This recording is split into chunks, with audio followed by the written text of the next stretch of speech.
गोपीजन वल्लभ गिरिवरधारी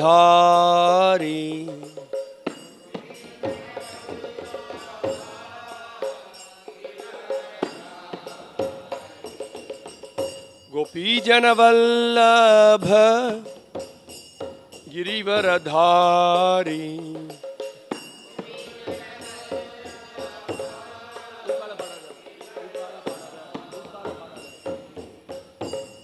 यशोदानंदन व्रज जन रंजन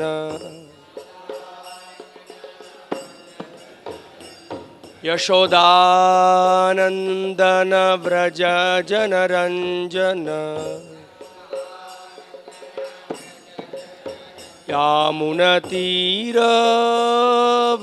यामुनतीरवनचारी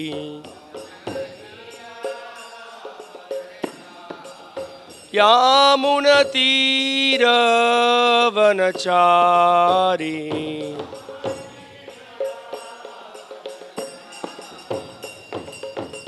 राधा माधव कुंज बिहारी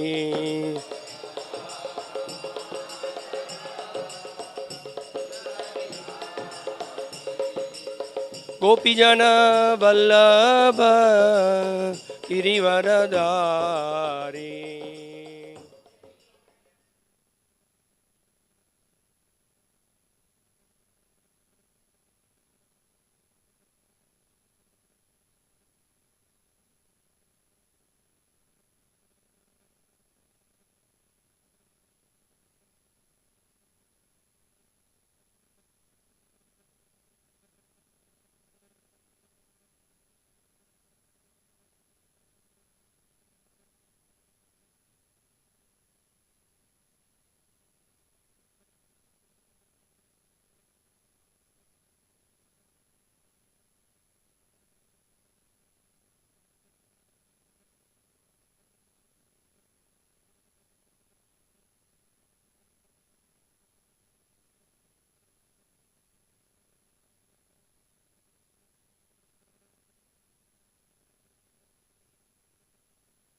तितम कुर्यात् प्रोक्तकारी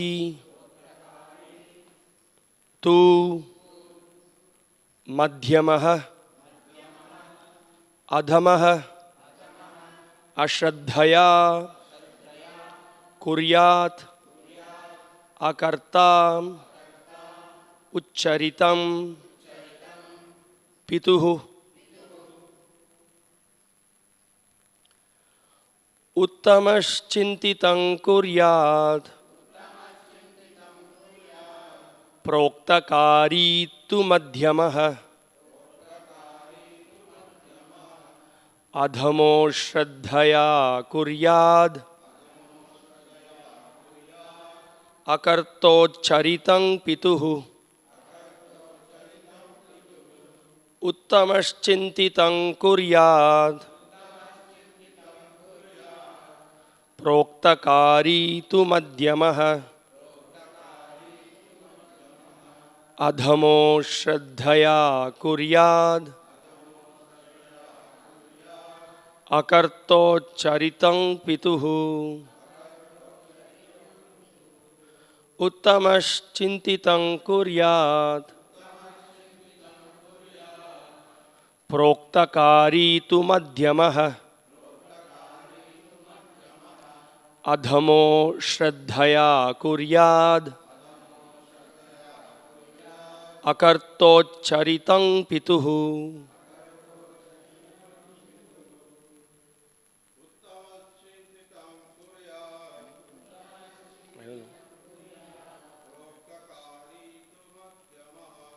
Proktakari tu madhyamah. Adhamo shraddhaya kuryad. Akarto charitam pituhu. Tamascharitam kuryat.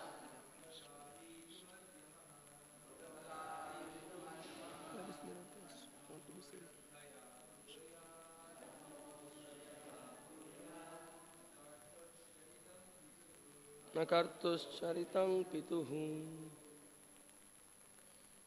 Anyone else with the phone? Mataji's. Uttamascharitam kuryan. Portakari tu madhyamaha. Adhamo shraddhaya kuryan. Charitam pituhu.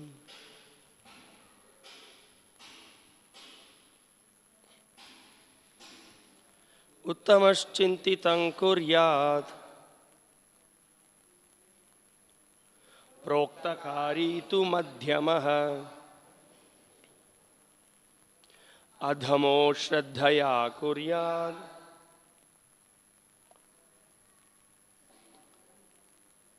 Akarto charitam pituhu. Uttamaha, the best. Chintitam, considering the father's idea. Kuryat, acts accordingly. Proktakari, one who acts on the order of the father. Tu, indeed. Madhyamaha, mediocre. Adamaha, lower class. Ashraddhaya, without any faith. Kuryat, acts. Akarta, unwilling to do. Ucharitam, like stool. Pituhu, of the father. Translation and purport by His Divine Grace A.C. Bhaktivedanta Swami Srila Prabhupada, the founder Acharya of ISKCON. A son who acts by anticipating what his father wants him to do is first class. One who acts upon receiving his father's order is second class. And one who executes his father's order irreverently is third class. But a son who refuses his father's order is like his father's tool.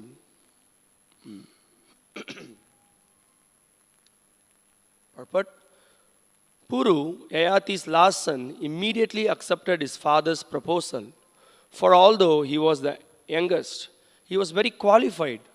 Puru thought, I should have accepted my father's proposal before he asked, but I did not. Therefore, I am not a first-class son. I am second class. But I do not wish to become the lowest type of son, who is compared to his father's tool. One Indian poet has spoken of Putra and Mutra. Putra means son and Mutra means urine. Both a son and urine come from the same genitals. If a son is an obedient devotee of the Lord, he is called Putra or real son.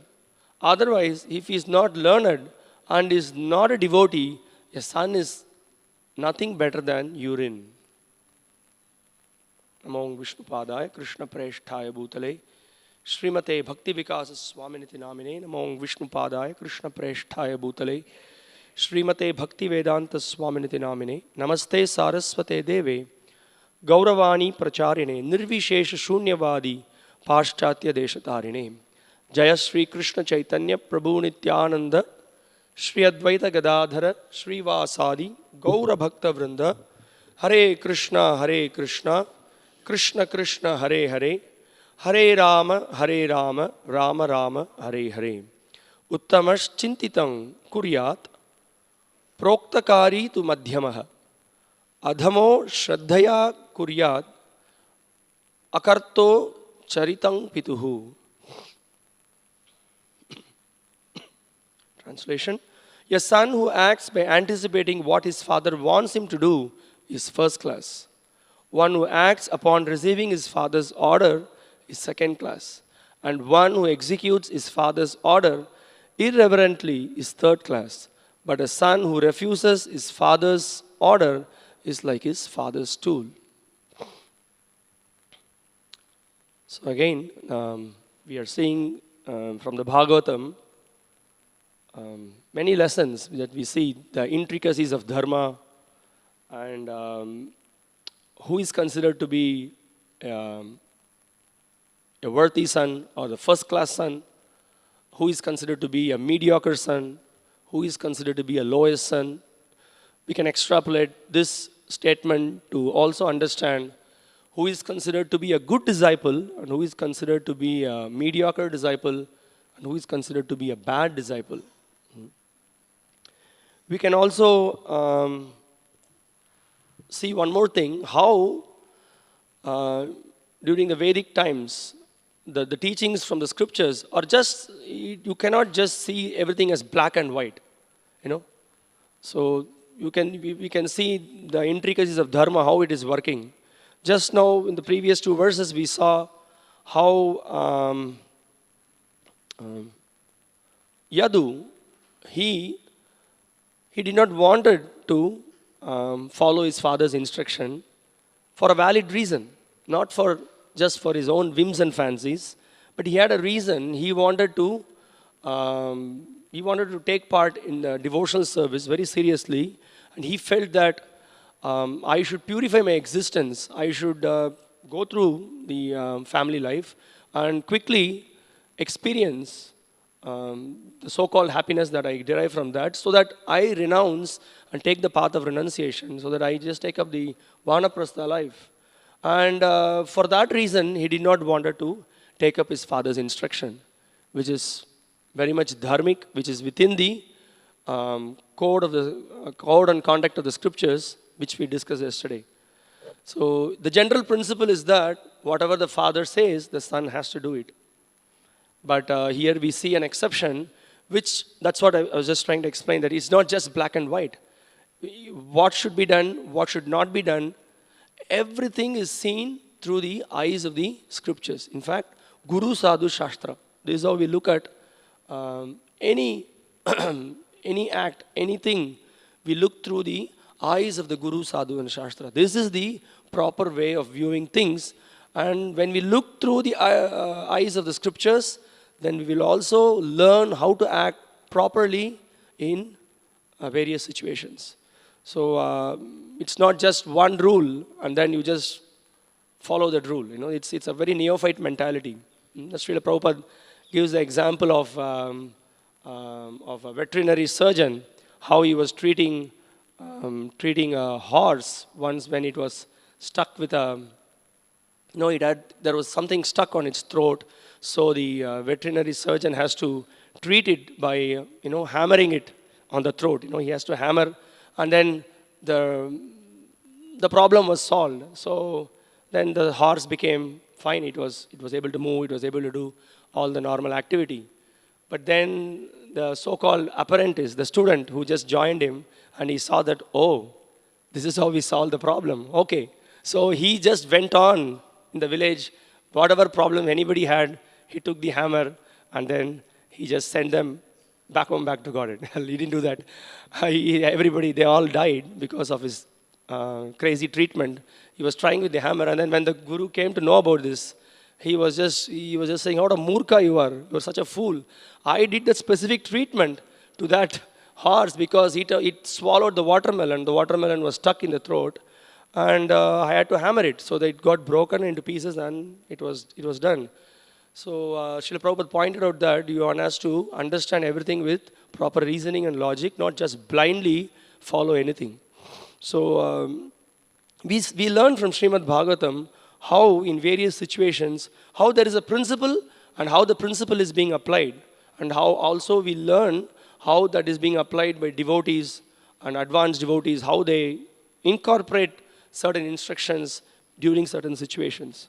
So that we see here. Here we see two contrasting characters. One is, we saw yesterday about the Yadu, how Yadu had a valid reason not to take up the instruction of his father, again for a higher purpose. Here, again, Puru, he was, you can see, they are very high-class people. You can see in this verse, Puru points out that I am not a first-class son. Why? Because I should have anticipated, he says. He says, I should have anticipated what my uttamash chintitam kuryat. That's what the verse says. Chintitam kuryat. I should have thought about what my father expected, and I should have immediately, even before he gave me this order, I should have sacrificed my youth for him, for my father. But I am just a second-class son, he says. Very rare to see such kind of people now. Nowadays, even if the father gives an instruction to the son does not want to hear it. Rather, he says that you are just an old man, just be in the corner, just do your work, don't give me any instruction. But then we see here, they are called as the low-class son. So here we see how Puru is appreciating his father's request, and then he feels that, Srila Prabhupada exactly points out that, he says that, I should have accepted my father's proposal before he asked, but I did not. Therefore, I'm not a first-class son, I'm second-class. And he says that, but I do not wish to become the lowest class of son. I don't want to be in the category of Adama. So, Father, please, I would like to exchange my youth to your old age, and I will honestly accept. So this is considered, he's here as per the definition that goes here. So he's considered to be the second class, but it's worth, you better to aspire to be the first class, at least remain second class. Don't go to the category of the lowest class, and instead of being a good son, don't be a demoniac son, or don't be a demoniac disciple or a bad disciple of a guru. So that is one of the important point here. And when we see the scriptures, there are so many incidents that we see where some of the great devotees, they anticipate the desire of their father, and they acted accordingly. We see the example of, we just take the very name Bhishma, how he got the name Bhishma. He was Devavrata. He got the name Bhishma because he understood the desire of his father. He understood that Bhishma wanted his father Shantanu he was interested to get married to, what's her name? Satyavati. So he obliged immediately. He said that, Father, I would like to remain brahmachari. And also we can see one more thing, that in this incident, that when they give some vow or they take up some austerity, it's not that they just do it for that time, We can see in the Mahabharata itself the particular situation when Satyavati, after some time, when she proposes to Bhishma that, okay, my dear son, I really appreciate you have done a great sacrifice, but now it's time that you have to give up, and there's no progeny in our kingdom. So then Bhishma says that, sorry, I cannot do that. I have taken a vow, lifelong vow. I would like to stick to it. I have given this vow. So, but I would like to do something to find a solution for this. So they are very high-class personalities. And also, on the other hand, we can also see Priyavrata, in the 5th canto of the Bhagavatam, we see Priyavrata, he heard all the transcendental instructions from Narada Muni. And after having heard all the transcendental instructions from Narada Muni, he thought that, I don't want to enter this family life. I want to remain brahmachari, and I want to completely focus myself in the service of the Lord. But then again, when there was a transcendental instructions again from Brahma and Indra, and after having they gave a surety, you please take up the family life. You have to rule the earth. So you oblige. So we are just relating these examples to understand that there is a principle that we need to abide by the instructions of the Guru, and that's the foremost principle. And also we need to abide by the instructions of the elders. But then only in specific situations where there is a valid reason, which is also within the codex of Guru, Sadhu and Shastra, you may transgress for the higher purpose. That has to be understood. Then again we see in the third canto of the Srimad Bhagavatam, an example of a first-class disciple is related. We see when Brahma gave instructions to Kardama Muni very, what's the right word to use? He very attentively heard those instructions that Brahma gave, and he followed those instructions. As a result of that, Brahma was very pleased.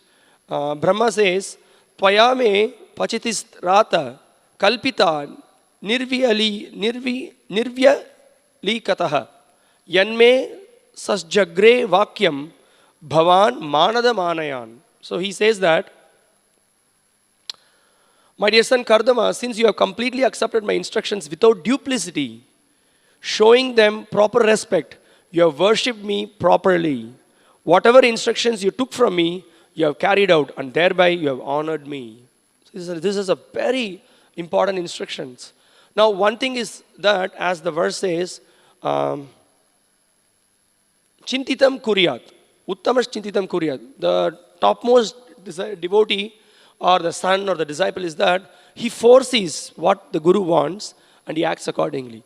And then in the next category is that the disciple with wholeheartedly, he accepts the instructions of the Guru. There should be no hesitation. There should be no doubts. Oh, should I do this or not? Oh, maybe. That doubt is not, it's not a good sign. That is what is Brahma addressing about Kardama Muni here. He says that you have acted without duplicity and you accepted. That's the whole point here. This word here that is being used is Nirvya Likataha. Nirvya Likataha means without duplicity. Nirvya Likataha. And then he also says that Sasjagrehe. Sasjagrehe means completely accepting the orders. See, when someone accepts the instructions in this way, he will be able to execute it with full heart. And when there is full heart, you will be with full enthusiasm. You will be completely committed. And whether you are able to complete the task that is given to you or not, that enthusiasm and then the endeavor and then the faith that you show, that in itself is a very good sign of a real good son or a disciple. So that is that attitude to please the Guru, to please and follow the instructions, that is very much appreciated. So that's what Srila Prabhupada points out in that particular verse purport. He says, Brahma praises Kardama because he carried out the orders of the spiritual master in toto and without cheating. A conditioned soul in the material world has the disqualification of cheating. He has 4 disqualifications. He is sure to commit mistakes. He is sure to be illusioned. He is prone to cheat others. And his senses are imperfect. But if one carries out the order of the spiritual master by disciplic succession or the parampara system, he overcomes the 4 defects. So this is here Prabhupada is giving a direct answer how one can overcome the 4 defects. Every one of us are having the 4 defects. The most easiest and the sublime way to overcome the 4 defects that the human beings have is simply to accept the instructions of the bona fide spiritual master and try to execute it without duplicity in full submission. This is the secret of overcoming the 4 defects. Then one gets the mercy of the spiritual master. By the mercy of the spiritual master, one invokes the mercy of the parampara, and in turn one gets the mercy of the Supreme Lord Sri Krishna. So this is the secret. So Prabhupada further he points out, therefore, knowledge received from the bona fide spiritual master is not cheating. Any other knowledge which is manufactured by the conditioned soul is cheating only. Brahma knew well that Kardama Muni exactly carried out the instructions received from him, that he actually honored his spiritual master. So, this is the whole point. You are a son or a disciple, you should know how to honor them. Honoring them means not just saying Jai, Jai, Jai, all glories, Guru Maharaj, all glories. The whole point is, are you ready to follow his instruction? Are you following his instructions? He has given us the bare minimum instructions. Wake up every day early morning, come for Mangalarati, chant your prescribed rounds with attention, follow the 4 regulatory principles, then honor only Krishna Prasadam, then study and hear the Bhagavatam, preach the message of Krishna consciousness, Jare Deko Tare Kaho, Krishna Upadesh, Amara Agya hai, Guru Tara Desh. You become Guru in this way by distributing the knowledge of Krishna consciousness. In this way, you do Paropakar. These are the instructions from the spiritual master. So, are we following that? So, if we follow this without duplicity, then our progress is steadfast. So, that we need to understand. Then there's a famous verse. The next verse is a very famous verse, which is that's the standard that is said in the Bhagavatam, which is difficult, but that's what the Bhagavatam demands, and that's what every disciple is expected to follow the instruction of the spiritual master. This is a famous verse. It says, "Etavat eva shushusha karya pitari putrakaihi bhadam ityanumanyeta gauravena guror vachaha." Very wonderful translation by Srila Prabhupada. He says, sons ought to render service to their father exactly to this extent. Etavat eva shushusha. The service that the sons do, it should be rendered like this. Karya pitari putrakaihi. The karya should be done by the son like this. Like what? Bhadam it anumanyeta. Bhadam iti means he should say, yes, sir. Prabhupada says, yes, sir. Anything that is given by the spiritual master, he says, yes, sir. There is no question of no. Whether you are able to do it or not able to do it, first answer is, yes, sir. Then he tries his best. Maybe he may not be able to accomplish it, but he is ready to try the instruction that is given by the spiritual master. Yes, sir. Gauravena guro vachaha. With due deference means with proper attitude, he is ready to accept and try to follow. Not that at the beginning you say, no, it is not possible, Gurudev, it's not, maybe you can give me better instruction. No, when the spiritual master gives an instruction, first of all, you contemplate on it, you try to accept it and try to execute it. You may have difficulties, but then you can come back to him later. But at least we should be ready to accept the instruction. And also there is other thing. Maybe in the name, we can be very honest and then say that maybe it's not possible for me. But the attitude in which we approach, the attitude in which we go back to our spiritual master is so important. But right from this verse, we understand that the attitude should be, yes, sir. And you also know, along with the instructions, there is also empowerment. When the Guru gives instruction, there is also empowerment along this.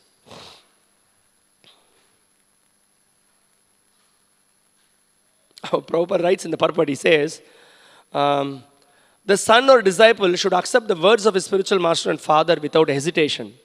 Whatever the father and the spiritual master order should be taken without argument. Yes, there should be no instance in which the disciple or the son says, this is not correct, I cannot carry it out. Sometimes we see disciple giving advice to the spiritual master. Who is the guru, who is the disciple? So this is a basic understanding. Before taking initiation, we should understand that every day morning we sing. What do we sing? Sakshad Haritvena Samasta Shastrai. The spiritual master is considered as good as to be the Supreme Lord himself. Uktas tata bhav yatayeva sadbhihi. So this is what the scripture says. So we should have that faith and then we should treat him like that. This is what the teachings, Krishna himself says. Acharya mam vijaniyam. Navam anyeta karhichit. So that should be the attitude of the disciple. So here further, Srila Prabhupada points out that there should be no instance in which the disciple of the son says, this is not correct, I cannot carry it out. When he says that, he is fallen. The father and the spiritual master are on the same platform because the spiritual master is the second father. The higher classes are called Dvija, twice born. Whenever there is a question of birth, there must be a father. The first birth is made possible by the actual father, and the second birth is made possible by the spiritual master. Now, Srila Prabhupada quotes Srila Vishnu Chakravarti Thakur in his commentary, and then he points out that he says, the order of the spiritual master is the life and soul of the disciples. And he gives a very nice analogy. He says, as a man cannot separate his life from his body, a disciple cannot separate the order of the spiritual master from his life. If a disciple follows the instruction of the spiritual master in that way, he is sure to become perfect. This is confirmed in the Upanishads. The import of the Vedic instruction is revealed automatically only to one who has implicit faith in the Supreme Personality of Godhead and in his spiritual master. Anybody remembers this verse? It's a very important verse where Srila Prabhupada, how many times, thousands of times he has pointed out in his books, in his lectures, in his conversations. Yeah. Yasya deve parabhaktir yata deve tatau guru. Tasyarte katito hi artaha prakashante mahatmanah. It's a very powerful verse which speaks about the faith devotee, a disciple has. You should have equal faith on the spiritual master, towards the spiritual master and to the Supreme Personality of Godhead. When one has full faith to the spiritual master and to the Supreme Personality of Godhead, then what is the result of that? Yasya deve parabhaktir yata deve tatau guru tasyarte katito hi artaha. This is how the knowledge is revealed. The knowledge is revealed when one engages in submissive service to the spiritual master, and he engages in his service posing questions in a very humble way. Then what happens? Then the knowledge automatically it gets revealed. Tasyarte katito hi artaha prakashante mahatmanah. And to those souls the knowledge is revealed. So it is not that just we cram the books that we have got, or we just do service for 2 years, 3 years, or perform severe austerities. It doesn't happen like that. It happens by submissive service. Very eager to hear the instructions of the spiritual master. And very ready to get the chastisement from the spiritual master. No arguments. Whatever the instructions of the Guru gives, he completely understands that it is for my benefit. I will be purified by these instructions. Then what happens? As time progresses, the knowledge of the scriptures are revealed. So and what is the proof for this? The proof is that we can see within the whole history of Vaishnavism is a proof of how when the disciple sticks to the instructions of the Guru, there is so many amazing things that happens. And the very expansion of this Hare Krishna movement is a simple example of this. We see there are so many devotees under the guidance of Srila Prabhupada. They stuck to the instructions of Srila Prabhupada. Many of them, they never knew language. They were never familiar with the conditions or the culture of the new places they went for preaching. But they stuck to the words of spiritual master. They knew if I try to follow the instructions of Srila Prabhupada, it will be pleasing for him. That was the mood in the early days of ISKCON. They will do anything for the pleasure of Srila Prabhupada. And those devotees who had such faith, they did wonders. So many amazing things happened in this movement. What is the principle? Yasya deve parabhaktir yata deve tata guru. So that's the whole point. We also see other examples from the Bhagavatam. Just now we went through those chapters. We saw how Parashuram was bold enough to follow the instruction of Jamadagni. Who will dare to kill the mother? Will anybody do that? When Parashuram instructed, when Jamadagni instructed Parashuram, go and then you behead Renuka. He was also thinking at one moment, but he knew if my father gives me an instruction, he is very powerful enough. He had that faith. Then if I please him, then later if I request him to please, I want the sons and brothers, he can do it. So let me abide by the instructions that he has given rather than being too smart. So he did it, and that's what happened. That resulted. So it's better to be a good son rather than a bad son. That's the point. Very interestingly, we can see in the Bhagavatam 9th canto, in one of the prayers, when Lord Ramachandra, he became very angry. When he was performing meditation on the banks of the Samudra, expecting the Samudra to give way. He wanted to go to Lanka. So Samudra was not responding, and then Lord Ramachandra became very angry. So he was almost about to curse, and he took his bow and arrow, and he said that sometimes the people who are very patient and very soft and gentle, others are not able to understand.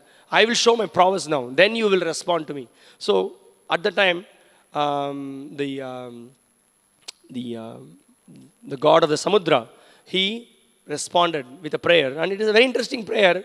In that, the clear distinction between Lord Rama and Lord Ravana, which is very much to today's verse. He says, Kamang prayahi jahi vishravaso vameham.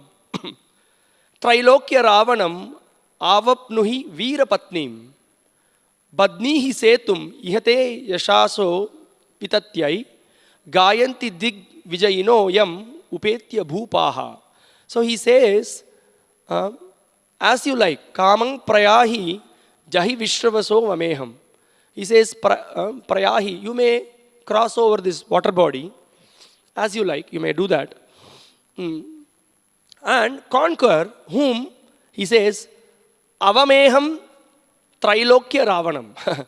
He says that avameham here, it means the pollution. Ravana is like a urine, he says.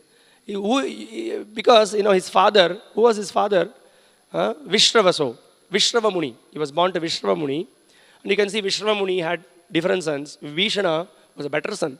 Ravana was urine, was because he became a demon. He became completely atheistic. He never wanted to abide by the instructions of Lord Ramachandra. He never wanted to hear the good counsel of others, whomsoever gave him the good advice to relieve Sita and give it back. He never was ready. So here, the Samudra Raja, he is pointing out, very nicely he's pointing out that, my dear Lord, you are so glorious. You are the son of Dasharatha. You are so glorious. You are perfectly followed the instructions of your father. Now, you please go. You go ahead. You please go ahead and build a bridge over me. And you just kill this condemned Ravana, who is like a urine. You just kill him. So that's an interesting verse. So that he pointed out. Srila Prabhupada, he points out in the purport, he says that Ravana is compared to urine because he was a cause of disturbance to the three worlds. And also we see when a son or a disciple doesn't abide by the instructions of the father or the guru, he becomes a big nuisance to the entire community. He causes great trouble. And he has to be treated. And also in today's purport, Srila Prabhupada is pointing out about the uselessness of the son, who is compared to a stool. Prabhupada is quoting actually Chanakya Pandit. The translation is there in the purport, you can see.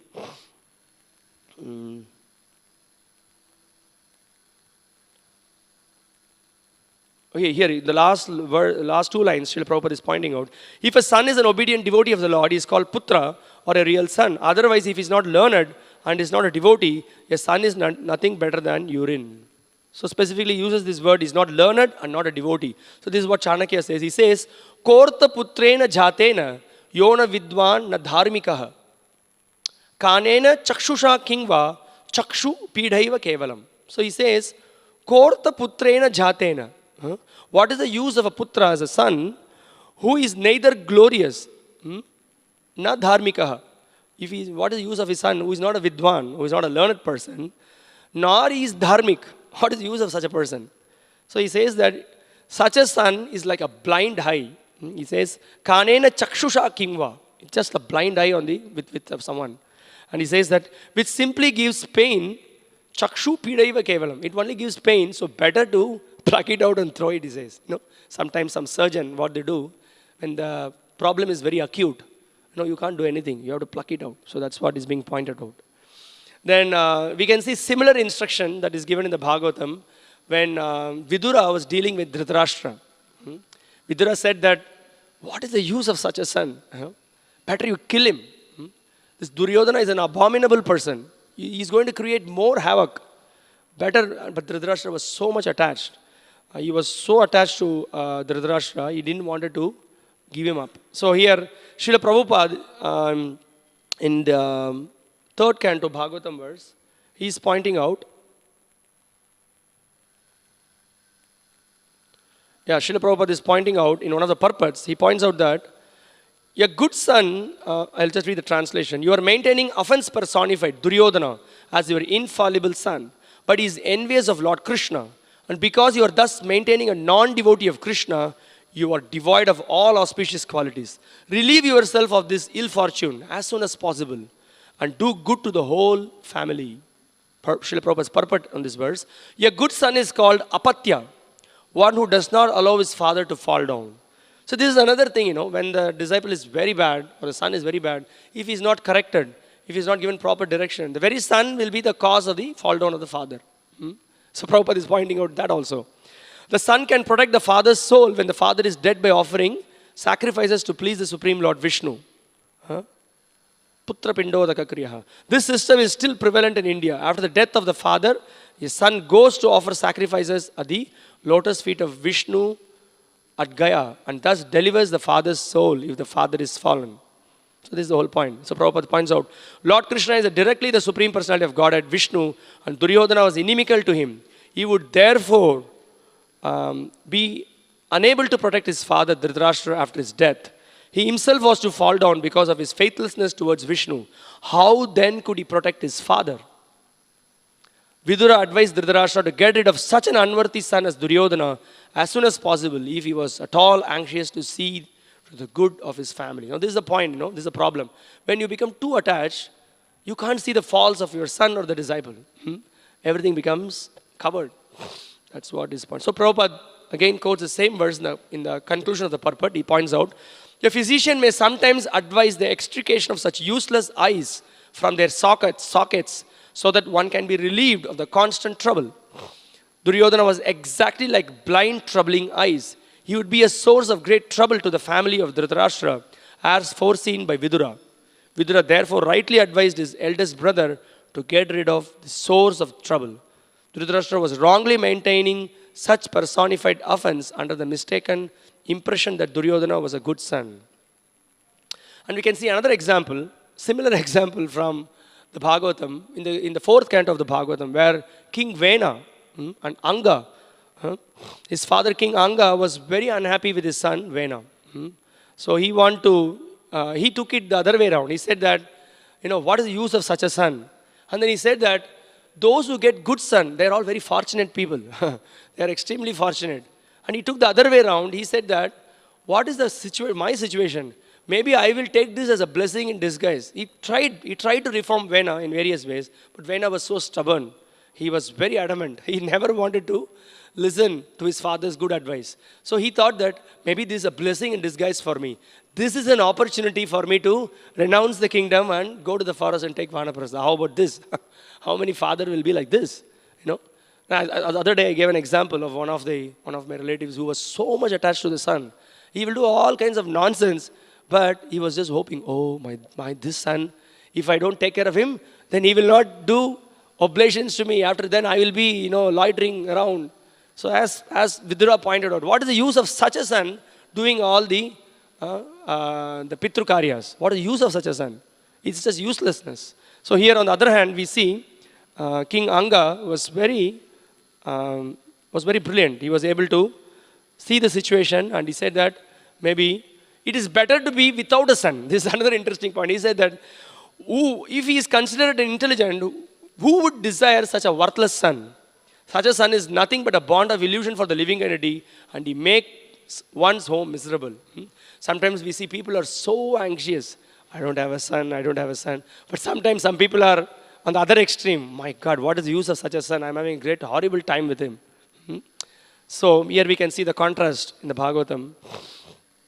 So again, you can see from the Bhagavatam that everything should be understood very contextually, not just in a blind way. That's why we need Guru, Sadhu, Shastra. Nothing you can do it on your own. The principles are there.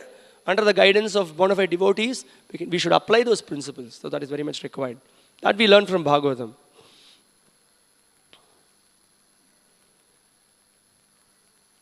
Okay.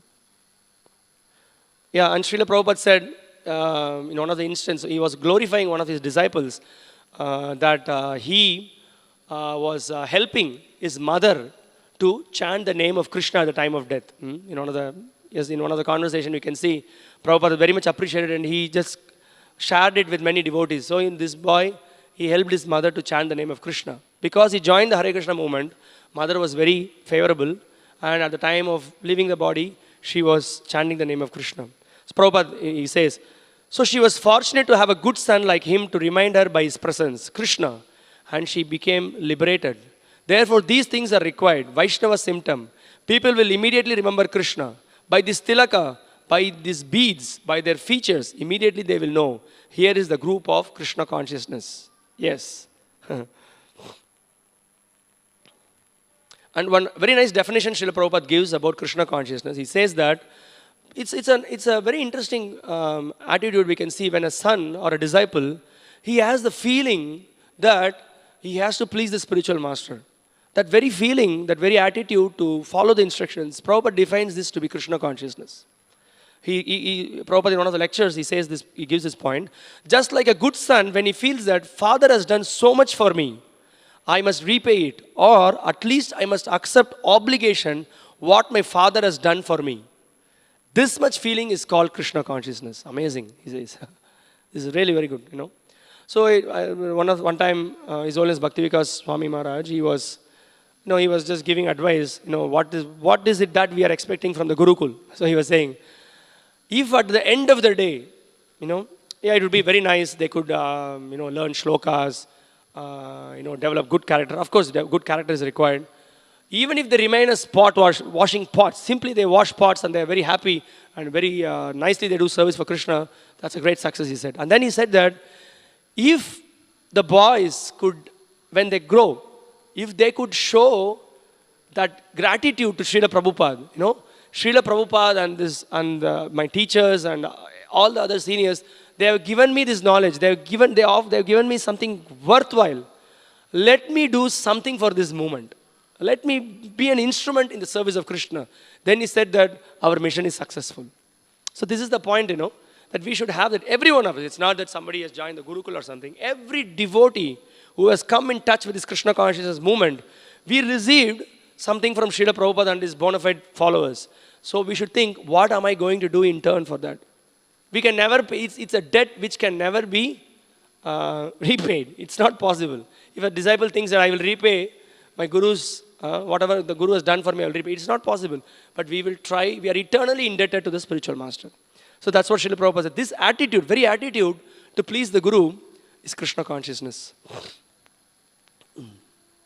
And then we heard yesterday how Prahlad Maharaj, on the other hand, Srila Prabhupada, he was laughing in one of the lectures. He said, what kind of a son is Prahlad? When the father died, he was garlanding. Nrsimhadev said, thank you, Nrsimhadev. What kind of a son he is? But then also we can see Prahlad Maharaj, he was requesting Lord Nrsimhadev, my dear Lord, my father is so ignorant, he doesn't know anything. Please help him. You help him for a better destination. So this is the glory of a good son. Even if father, he goes astray, but the son, by the mercy of the good son, the son will bring him back to the fold. This is one thing. And another thing that I just remember is one of the memories of His Grace Harishauri Prabhu. When Harishauri Prabhu, he took over personal service to Srila Prabhupada, he was given a task, probably the same day or the next day. He was advised that, now Srila Prabhupada, he may rest now or he may be writing something. So you have to just be outside the room and just guard. When Srila Prabhupada comes out, then he may give you further instructions and then you can proceed with following those instructions. So Harishauri Prabhu was waiting and then he saw that there was very less water in the jug. So he was thinking, maybe I should go and then bring water for Prabhupada. And then another thought came to me. Because for getting the water, he has to go down. He has to maybe go down 2 stairs or something. So he thought, maybe if Srila Prabhupada calls me at that time, what will I do? Then he will think, where is this fellow? Where did he go? So he thought he was in quandary. So he's thinking, so maybe I should just stay back. I should not go down. So he stayed back. And then after 1 hour or 1 hour, Srila Prabhupada came out. And then he said that, so, do you have water? So there was very less water. Hardly there was any water. So he said, Prabhupada, I will just go down and bring water. Then he said that an intelligent disciple, he will anticipate what the guru wants and then he will keep everything in advance. Then Harishauri Prabhu says, he was very humble. He was saying that I was so foolish. I should have gone down and I should have brought the water. But that was the first lesson I learned. One should be very much thoughtful. What the guru wants, you anticipate and then you do it. So that's what is being pointed out in this verse. He is considered to be the first class disciple. He knows what the guru wants. He acts according to guru's needs. So and then also another incident, that we see, this we have heard, exactly do not know in which situation. Srila Prabhupada also once chastised. Srila Prabhupada asked for water and I think someone brought milk. So was it from Srila Prabhupada? I'm not sure. But this example we often hear. The Guru asks you for water and you are too smart and you bring milk. And then he said, I want water. Why did you bring milk? This again, we should not be too smart also. In the name of being intelligent, we should not transgress the order of the Guru. So all this requires expert training under the guidance of a bona fide devotee. Then we can act properly. So this is the whole point, So as a servant, as a disciple, we should try to understand what the spiritual master wants. So let us, on the first instance, let us be a good disciple, and then we can become an advanced disciple by being a good disciple. In the meaning I'm trying to say, Srila Prabhupada has given us the instruction, follow the 4 regulative principles, chant 16 rounds of the Hare Krishna Mahamantra, and these are the general instructions given to everyone. Let's follow that. And then once we follow all these things very seriously, naturally we will be inspired. We would like to do something for the cause of the mission. And for different disciples, the Guru might have given specific instructions, and we have to take it wholeheartedly, try to execute it. So that's the whole point. There was one other incident where Srila Prabhupada was when Srila Prabhupada, probably in 70s or something, Srila Prabhupada was very much eager to push the Back to Godhead magazine. So when he was, he wanted to edit it and he wanted to make the Back to Godhead magazine first class. Once Srila Prabhupada said that the Back to Godhead magazine, the standard of Back to Godhead magazine at that time, he said that it should be like Times magazine or the Life magazine. It should be like that. Everything should be first class and it should be distributed very widely. So at that time, I think Hayagriva Prabhu, Rai Rama Prabhu, many were helping to edit the magazine. And Srila Prabhupada was also, sometimes he little bit suspended working on the books. And he was working on the Back to Godhead magazine. He wanted to make sure that it came out good. So some disciples were engaged in that. And there were, in one of the early days, one disciple was engaged in it. And he was trying to do the service. And then, of course, he had difficulties following the regulative principles. And then at one point of time, he told Prabhupada that, Srila Prabhupada, you asked me to, these are prime necessities of life. What is prime necessities of life?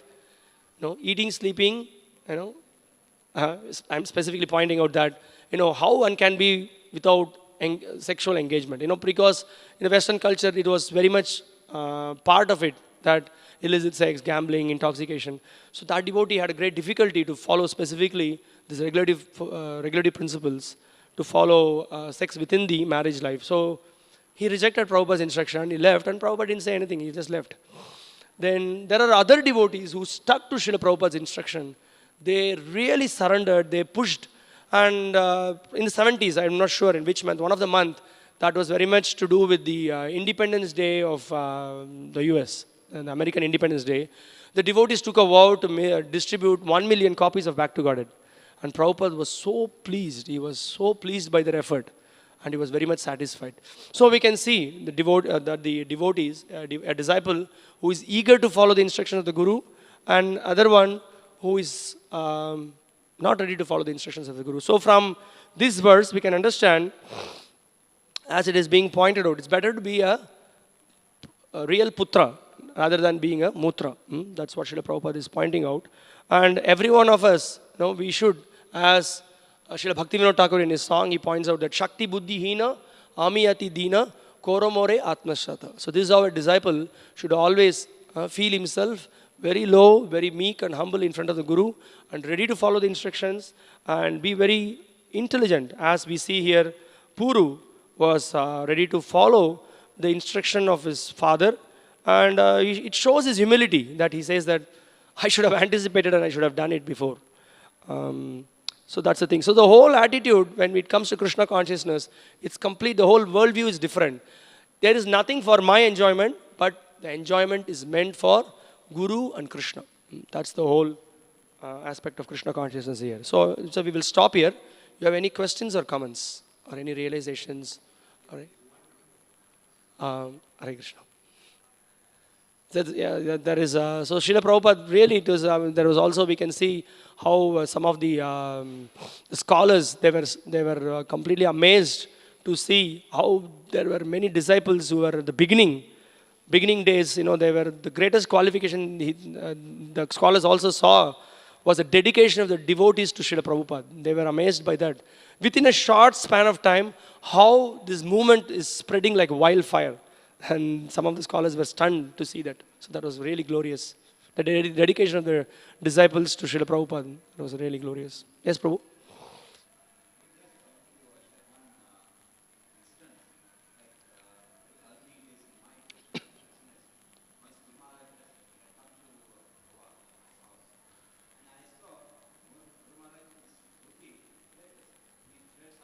Mm.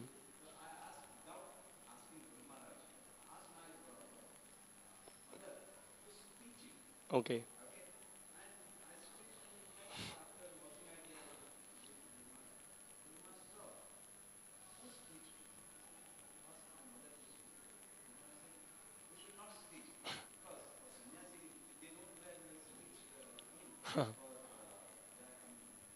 Yeah.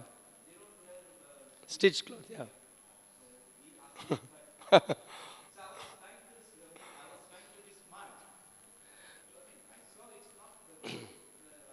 Correct.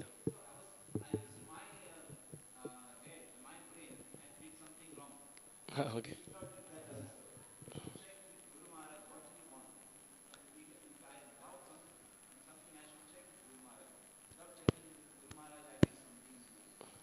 Yeah. Yeah, the point is that, yeah, so Prabhuji is sharing that he had stitched Maharaj's clothes, Maharaj's sannyasi's cloth, when it was a little bit torn at the edge. With a good intention, you did it. But then Maharaj had a even more explanation that, for doing deity worship, we don't wear stitched cloth and like that.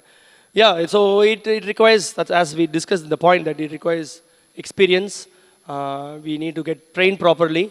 And as we see the lives of the great devotees and get trained, and also Krishna inspires some devotees, and the more a devotee is advanced, he can, to please the desire of the spiritual master, he may do some act without even the guru giving him the advice, but the devotee is also, the disciple is also quite advanced to understand the mood of the guru, and that may be pleasing to the guru. So it requires more scrutiny and more experience and a lot of dedication.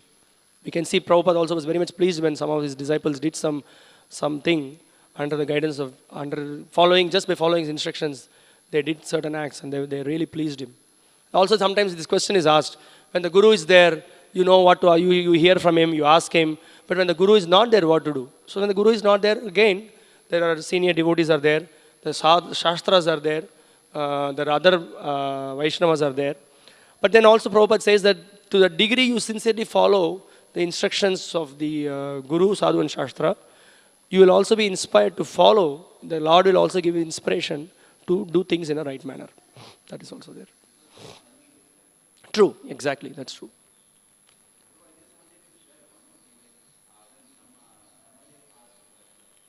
Yatush Kumar to go and for the progeny, they said we don't want to get into this. Correct. They also did not follow Yeah, yeah. father's instruction. So better. Yes, for better reason, yes. We discussed that yesterday. Yesterday that was discussed, yes. And then again, Yadu did not follow because again, if a son or any member of family, if he is Krishna consciousness, goes to Yes, Krishna, is all generation. yes, true. Generation also go back.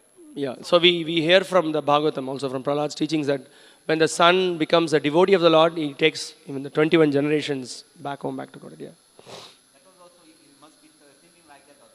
My father is already want to enjoy. If I follow Krishna consciousness, it will help.